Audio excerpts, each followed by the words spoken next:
You step into a dark, crowded 14th century tavern, bracing yourself for a horrific stench that could instantly knock out a horse. But instead of knee-deep filth, you smell woodsmoke, dried lavender, and warm soap. Modern movies lied to you about your medieval ancestors. For centuries, popular culture taught you that medieval Europe was a lawless, mud-caked wasteland where nobody bathed for their entire life. Yet historical records prove over 80% of medieval European towns maintained public bathhouses, and people bathed far more often than you think. How did millions of people stay fresh before running water, electricity, or modern shampoo existed? The answer lies in their daily habits. Your medieval ancestors were actually obsessed with bodily hygiene, grooming, and personal presentation, driven by deeply held social and moral beliefs.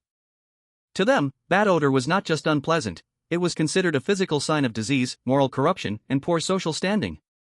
Historical manuscripts like the Secreta Secretorum offered detailed advice on daily grooming routines, natural hair care, and maintaining fresh breath. If you looked dirty or smelled terrible in a medieval village, your neighbors would judge you harshly and avoid doing business with you. So why does modern cinema portray the Middle Ages as an endless sea of filthy peasants covered in mud and pig manure? Victorian historians in the 19th century created this myth to make their own industrial era look infinitely cleaner and more civilized. In reality, clean linen undergarments, herbal tooth powders, and public bathhouses were standard elements of daily life across medieval European communities. Let us uncover what personal hygiene really looked like in the year 1350, starting with your most important daily line of defense. You might assume soap was rare, but medieval people used a clever system of linen undergarments to absorb sweat and oil continuously. Every single morning, your ancestors changed into fresh white linen, creating a physical barrier that kept their skin surprisingly clean and odorless. Linen was the ultimate biological filter of the Middle Ages. Its flax fibers naturally absorbed sweat, body oils, and skin flaking throughout your hard workday. Outer garments were made of heavy wool, which shrank in water. So while wool was rarely washed, linen undergarments were boiled and washed constantly. Historians call this system dry bathing. By swapping dirty linen for fresh linen each morning, your ancestors effectively scrubbed their bodies without needing full water immersion. This is why medieval moral codes insisted on clean undergarments. A person wearing dirty linen was considered lazy, ungodly, and socially repulsive by their neighbors. So how did medieval households actually clean these linen garments? They didn't have chemical detergents or washing machines, so they turned to natural chemistry. First, they gathered wood ash from their hearths. Mixed with boiling water, ash produced lye, a harsh alkaline substance that easily broke down stubborn grease. And for the toughest stains, they used an ingredient that sounds shocking today: aged urine, collected in barrels and known as stale chamber lye. Aged urine contains high concentrations of ammonia. When mixed with water, ammonia acts as a powerful natural disinfectant, grease cutter, and fabric whitener. In a process called lye bucking, clothes were placed in large wooden vats, covered in cloth filters, and repeatedly drenched in boiling ash and ammonia liquid. After soaking, laundresses carried the heavy wet linen to the local river, where they pounded the fabrics with flat wooden bats to force out remaining dirt. Finally, garments were spread out across sunny grass meadows. Sunlight provided natural ultraviolet bleaching, leaving the linen brilliant white and smelling remarkably fresh. As historian Virginia Smith notes in her research, this labor-intensive process ensured that medieval communities maintained surprisingly high standards of textile cleanliness. Even the poorest peasant family owned at least 2 sets of linen undergarments, allowing one set to be worn while the other was washed and dried. Without linen, medieval society would have crumbled under skin infections and unbearable stench. Linen was their invisible shield against disease and body odor. Now that your clothes are fresh, how did you handle face, teeth, and hair hygiene when you woke up each morning without a modern bathroom? Having pulled on your fresh white linen shirt, your next step in the 14th century is cleaning your face, mouth, and teeth. Washing your face and hands with cold water from a ceramic basin was a mandatory morning ritual described in popular health manuals. Modern movies often depict medieval people with rotting black teeth, but historical excavations paint a very different picture of oral health. Before refined sugar arrived in Europe centuries later, medieval teeth actually suffered far fewer cavities than modern human mouths do today. To clean their teeth, your ancestors rubbed their gums with hazel twigs and chewed fresh herbs like mint, rosemary, and sage. They also made herbal tooth powders using crushed charcoal, salt, and dried pepper, scrubbing off plaque with a clean linen cloth. To maintain fresh breath throughout the day, medieval people regularly rinsed their mouths with wine or vinegar infused with fragrant cinnamon and cloves. What about hair care? Since washing long hair with water took hours to dry, daily hygiene relied on intensive dry combing instead. Archaeological digs across Europe frequently discover fine-toothed bone combs, designed specifically to strip away dirt, excess oil, and head lice. Fleas and lice were an inevitable reality of ancient life, but medieval humans fought back continuously with herbal remedies and thorough combing. They stuffed their straw mattresses with sweet-smelling herbs like wormwood and lavender, whose natural oils acted as effective bug repellents. Straw bedding was regularly replaced, burned, or aired out in direct sunlight to kill off hidden pests and maintain sleeping hygiene. Archaeologists even find miniature metal ear spoons on medieval chatelaines, proving that earwax removal was part of standard personal grooming. Within 20 minutes of waking up, you are dressed in clean linen, your face washed, teeth scrubbed, and hair thoroughly combed. But what about full-body bathing? To relax and socialize in hot water, medieval citizens headed into town to visit public bathhouses. Stepping inside a 14th-century public bathhouse, known as a stew or bagnio, you encounter a scene that shatters modern historical assumptions completely. Instead of dark filthy corners, steam rises from massive wooden tubs filled with warm water, scented with rose petals, lavender, and chamomile leaves. Public bathhouses were thriving social hubs across Europe, from London and Paris to Southwark, boasting over 18 municipal baths in Paris alone. You climb into a spacious tub alongside your neighbors, enjoying hot food, wine, and live lute music served directly on floating wooden trays. Bathing in the Middle Ages was never a lonely private chore, it was a festive communal celebration of cleanliness, health, and social connection. You scrub your skin using soft soaps made from wood ash lye, animal fat, and fragrant herbs, thoroughly washing away days of travel grime. Town councils strictly regulated bathhouses, appointing inspectors to test water purity, enforce safety standards, and maintain strict operational hours for citizens. As historian Carol Rockcliffe documents in Urban Bodies, medieval urban authorities viewed communal bathing as essential for preventing disease and promoting civic health. Business deals were negotiated in warm steam rooms, political gossip was traded, and young people socialized under the watchful eye of local bathkeepers.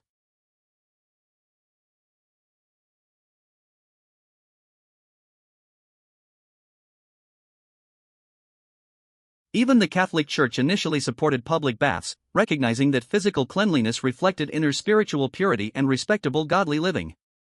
However, these bathhouses faced mounting controversy when some establishments began operating secret backrooms for gambling, drinking, and illicit rendezvous. Religious leaders began preaching against the moral dangers of mixed-gender bathing, leading towns to pass strict laws separating men and women. Specific days were designated for women only, while male patrons had dedicated hours to ensure decorum and prevent scandalous social behavior.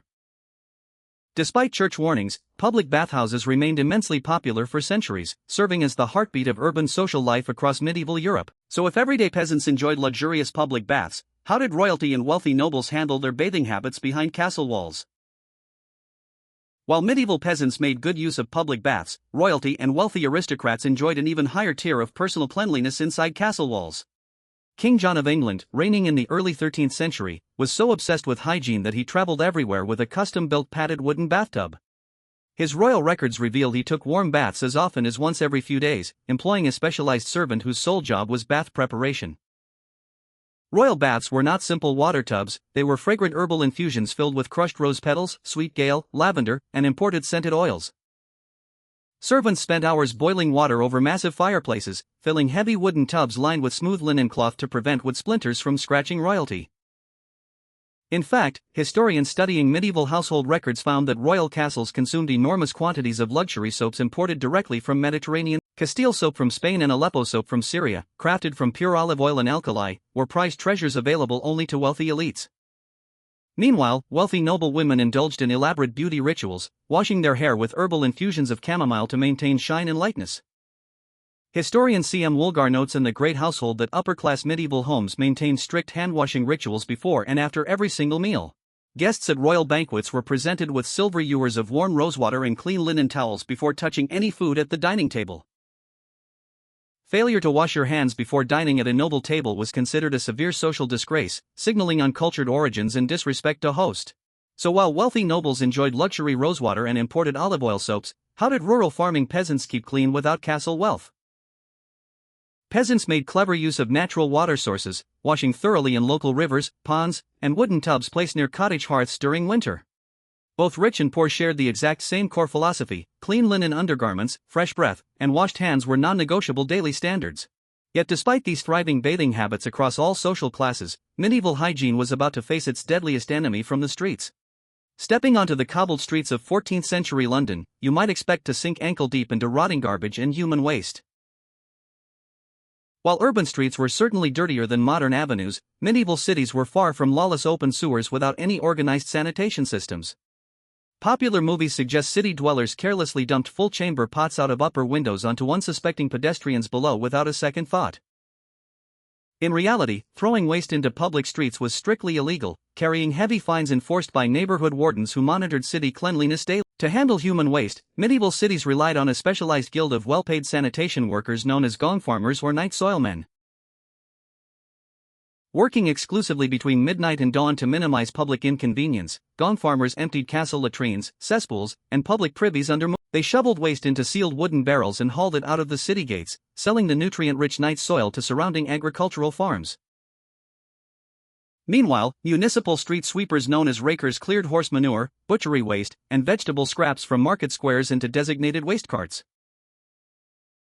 As historian Dolly Jorgensen demonstrates in her research on medieval urban health, European cities built sophisticated cooperative sanitation networks to maintain civic. Major bridges and riverbanks featured large public latrine buildings with multiple seats, positioned directly over flowing river currents for natural waste removal.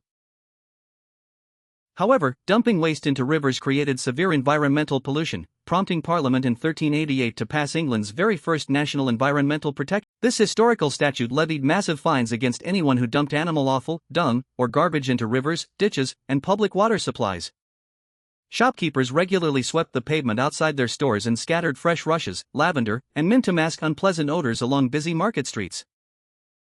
Ironically, medieval cities were often far better managed than the overcrowded, smoke-choked industrial cities that emerged centuries later during the Victorian era. Yet despite these organized street cleaning systems, an invisible killer was approaching Europe that would completely destroy medieval bathhouse culture forever. In 1347, a terrifying catastrophe arrived on trade ships from the Black Sea, the Black Death, sweeping across Europe with devastating speed and mortality. As millions fell ill, terrified medieval physicians desperately tried to discover how this lethal pestilence was spreading through human communities. Without knowledge of microscopic bacteria or fleas, 14th century doctors relied on the prevailing medical science of their era, miasma theory. Medical authorities believed bad air, foul odors, and corrupted vapor carried disease directly into the human body through skin pores. Renowned French surgeon Guy de Chauliac and Paris University doctors concluded that warm bathhouse water opened human pores to lethal air poisons. According to medical consensus, stepping into a steaming wooden tub relaxed your skin, opening pores wide and inviting plague miasma into your blood. Panicked municipal authorities across Europe acted swiftly, ordering public bathhouses immediately boarded up, padlocked, and abandoned to stop infection. Within a few decades, centuries of thriving communal bathing culture collapsed entirely across England, France, Germany, and the Italian states. People became terrified of full-body water immersion, believing that washing with warm water weakened skin armor and made bodies vulnerable to death.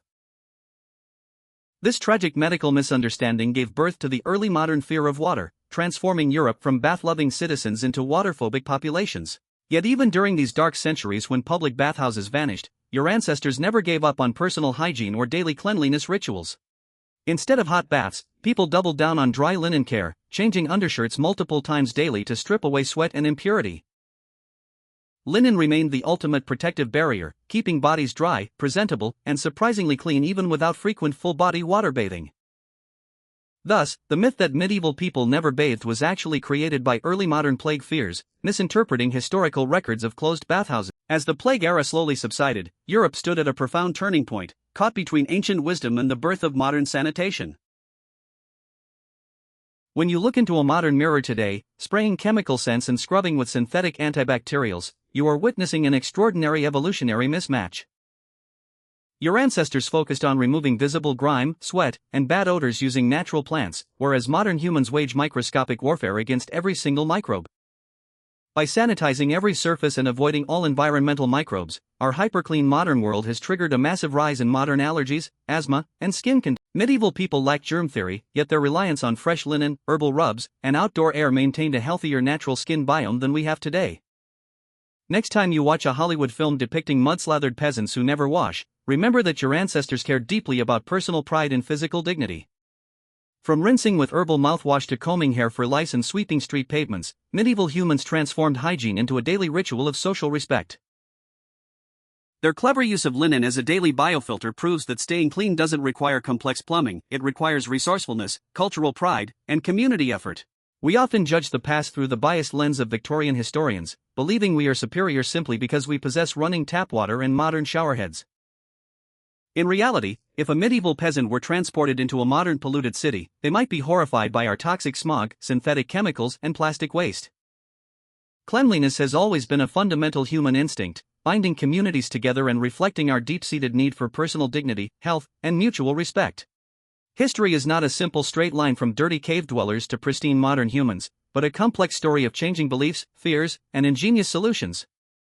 Your medieval ancestors bathed in herbal tubs, whitewashed their linen shirts, scrubbed their teeth with sage, and built public sanitation networks across thriving cities. So before you look down on people who lived 700 years ago, step back and imagine stepping into their shoes on a crisp morning in 1350. You might just find that under the linen shirt and herbal scents beats a heart with the exact same human desire for cleanliness and self-respect.